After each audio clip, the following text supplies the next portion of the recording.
अस्सलाम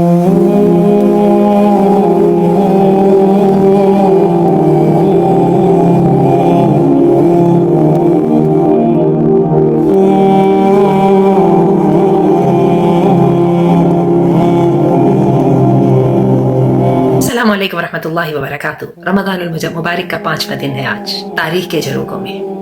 और मौजू आज हमने बड़ा अजीब सा चुना है, जब घरवाली ने दुनिया का साथ ही नहीं बल्कि दुनिया भी छोड़ दी। तो आइए आगाज करते हैं इस एक्नॉलेजमेंट के साथ। है तो ये रमज़ानुल मुबारक का 5वां दिन, लेकिन ये सिर्फ एक अदद नहीं, ये तारीख का वो दरवाज़ा है जो हमें ले जाता है नबूवत के 10वें साल के रमज़ान में, जो कि 619 ईस्वी का रमज़ानुल मुबारक था। रमज़ानुल मुबारक के इन मुबारक दिनों में हमने एक सफ़र का आगाज़ किया है जो हमें लेकर जा रहा है तारीख के झरोकों में, उन मकामात पर जहाँ वक्त ने अपने कीमती लम्हात संभाल के रखे हैं। आज का दिन तारीख का खामोश लेकिन नहायत अहम मोड़ है। बात करनी है सैयदा खदीजतुल कुबरा रज़ियल्लाहु अन्हा की, क्योंकि ये दिन उनकी वफ़ात का दिन। वो अजीम खातून दुनिया से रुखसत हुई, जिनके जाने के बाद नबी करीम सल्लल्लाहु अलैहि वसल्लम की ज़िंदगी में खला पैदा हुआ जो पूरा ना हो सका।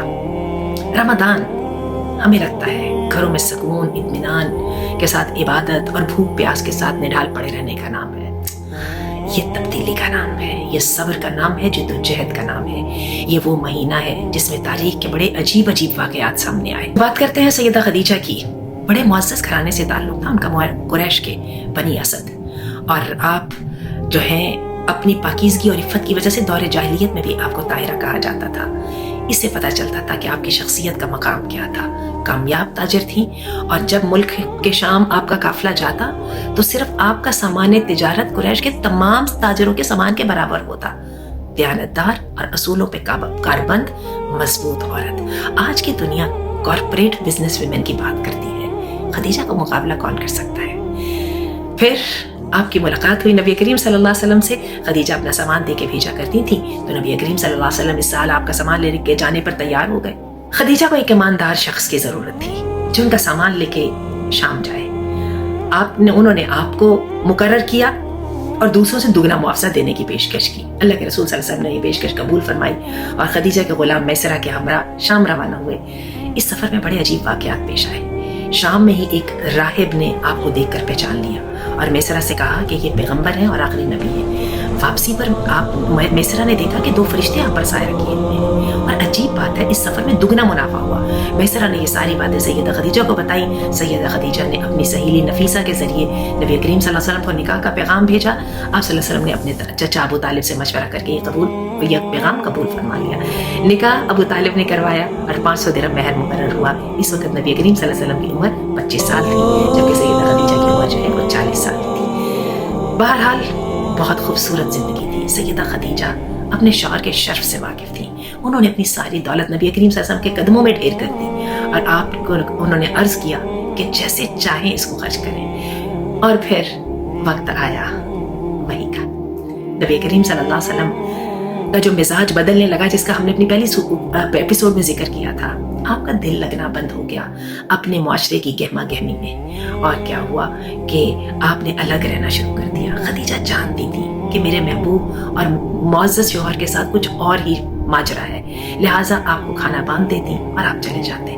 एक दिन खदीजा मोहम्मद सल्लल्लाहु अलैहि वसल्लम घबराए हुए घर तशरीफ लाए, तो खदीजा ने आपको इतना परेशान देखा तो आपको तसल्ली दे के कपड़ा उड़ाया और आपको लेटा दिया। जब आपको थोड़ा सा सुकून हुआ तो आप सल्लल्लाहु अलैहि वसल्लम ने ये सारी कहानी पहली वही की आपको सुनाई और कहा, खदीजा मुझे तो अपनी जान का फिक्र पड़ गया है। उस पर जो है खदीजा ने जो बात कही वो आज जो है तारीख का हिस्सा है।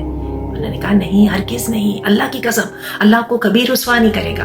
आप तो सिला रहमी करते हैं, कमजोरों का बोझ उठाते हैं, मोहताजों को खिलाते हैं, मेहमानों की इज्जत करते हैं और मुसीबत ज़दा की मदद करते हैं। फिर आप सल्लल्लाहु अलैहि वसल्लम को सैयदा खदीजा लेके गई अपने चचाजाद भाई वर्का बिन नौफल के पास, जो ईसाई आलिम थे।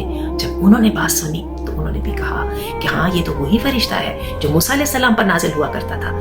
तो सबसे पहली ये खातून थी जिन्होंने इस्लाम कबूल किया।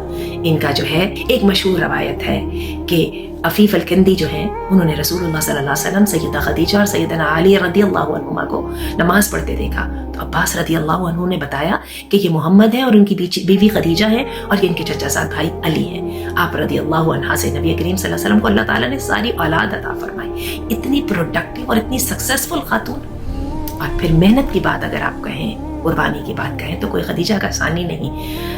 بعثت کے 10ویں سال شیب ابی طالب میں, 7ویں سال, کیونکہ 3 سال شیب ابی طالب میں رہے نا, مسلمانوں پر معاشی اور معاشرتی پابندیاں لگ گئیں. اس عرصے میں سیدہ خدیجہ نے اپنی ساری دولت اسلام پر قربان کر دی اور خود اپنے بچوں سمیت شیب ابی طالب میں گھاٹیوں میں نبی کریم صلی اللہ علیہ وسلم کا ساتھ دیا. انتہائی محنت.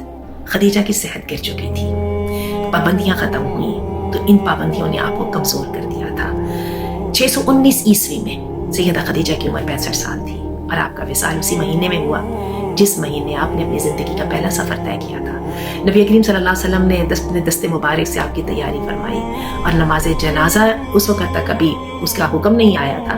لہٰذا نبی کریم صلی اللہ علیہ وسلم نے سیدہ خدیجہ کو اپنے ہاتھوں مکہ کے قبرستان جنت المعلیٰ میں سپرد خاک کیا اور ان کے پہلو میں ان کے صاحب زادے سیدنا عاصم نبی کریم صلی اللہ علیہ وسلم کے اکلوتے بیٹے قاسم بھی مدفون ہیں. یہ سال بہت سخت تھا. اسی رمضان میں ہی دوسرا صدمہ بھی آ گیا. ابو طالب جو کہ شیب ابی طالب کی سختیاں دیکھ کر آئے تھے وہ بھی دنیا سے رخصت ہو گئے. تو نبی کریم صلی اللہ علیہ وسلم نے اس سال کو عام الحزن کہہ دیا. اور سیدہ عائشہ کہتی ہیں اللہ کے رسول صلی اللہ علیہ وسلم کا ساتھ خدیجہ کے بارے میں اتنا پختہ تھا کہ گھر میں تقریباً ہر مرتبہ ہی خدیجہ کو یاد کر لیتے تھے. ایک دن سیدہ عائشہ نے کہا بھی کہ کیا ہو گیا, وہ ایک خاتون ہی تھی نا, اور اب تو اللہ تعالیٰ نے آپ کو بہتر بیویاں عطا فرمائی ہیں. نبی کریم صلی اللہ علیہ وسلم نے بہت نمایاں کر کے ایک بات کہی کہ خدا کی قسم اللہ نے مجھے ان سے بہتر عوض نہیں دیا. جب لوگ کافر تھے تو وہ ایمان لائیں, جب لوگ مجھے جھٹلاتے تھے تو انہوں نے میری تصدیق کی, انہوں نے اپنا مال میری مشن کے لیے قربان کیا. جب لوگوں نے مجھے مال سے محروم کر دیا اور اللہ نے مجھے ان سے اولاد عطا فرمائی. عالم ان خاتون کا یہ ہے شرف کا کہ ایک دن جبریل علیہ السلام نبی کریم صلی اللہ علیہ وسلم کے پاس تشریف لائے اور عرض کیا یا رسول اللہ خدیجہ کھانا لے کے آ رہی ہیں, اور جب آپ وہ آئیں تو انہیں کہیے گا کہ ان کا رب ان کو سلام کہتا ہے اور جنت میں موتیوں کے مال کی خوشخبری دیں جب کوئی تکلیف نہیں ہوگی اور محنت نہیں ہوگی. سیدہ خدیجہ کی زندگی سے ہمارے لیے کیا سبق ہے؟ وفاداری, شوہر کی شرف کا اہتمام اور قربانی, صبر, محبت اور مشکل ٹائم کے اندر اپنے شوہر, اپنے معزز شوہر کے ساتھ کھڑے ہونا. آج 5 رمضان کو ہم تاریخ کے اسی مقام پہ کھڑے ہیں جب اس عظیم خاتون نے ہمیں الوداع کہا. وہ خاتون جس کے بغیر نبی کریم صلی اللہ علیہ وسلم کی زندگی ادھوری تھی اور جس کے جانے کے بعد آپ نے فرمایا کہ میں نے خدیجہ سے بہتر بیوی نہیں دیکھی. اللہ تعالیٰ ہمیں سیدہ خدیجہ کی سیرت پر چلنے کی توفیق عطا فرمائے اور ان کے درجات بلند فرمائے. سلام.